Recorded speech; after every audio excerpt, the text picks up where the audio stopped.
Thanks for joining us tonight. A 29-year-old man from the Ozarks freed from a prison in Syria, where he says he was held for the past 7 months. Travis Timmerman, who's from the URBANA area, says he was detained after crossing Syria's border on a Christian pilgrimage. He spoke with CBS News correspondent Elizabeth Palmer this morning after he says he was freed from one of the Assad regime's most notorious jails. In the middle of the night or early morning, they came with a hammer and knocked my door in. And there was 2 men with guns, and then there's another man named Ely, and they helped me get out of prison. Color 10's Michaela Strickland spoke with Timmerman's parents as well as Missouri Highway Patrol this afternoon about how a man from URBANA ended up in that predicament.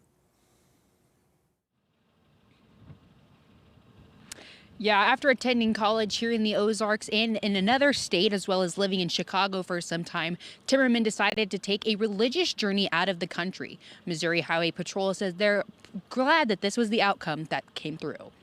Everybody's going to be responsible for their own travel habits. So again, this one is fairly unique, the way it happened and the way it turned out.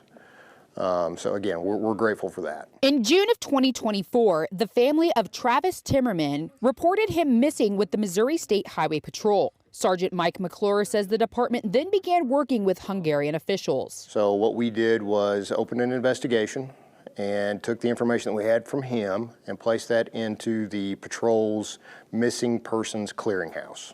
We also made contact and established a working relationship with authorities in Budapest, Hungary. And at that time, it was just kind of a waiting game between what was going on with any leads that they had. Ozarks First spoke with Timmerman's mom, Stacy Gardner, and stepfather Richard Thursday afternoon, saying they woke up to national outlets contacting them about Travis. I called Stacy. I'm like, it's really him.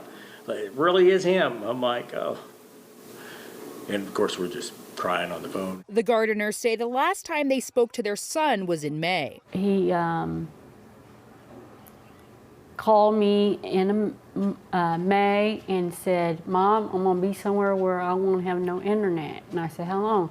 And I said, "Well, a week or 2." And he says, "I don't know, but I'll call you when I get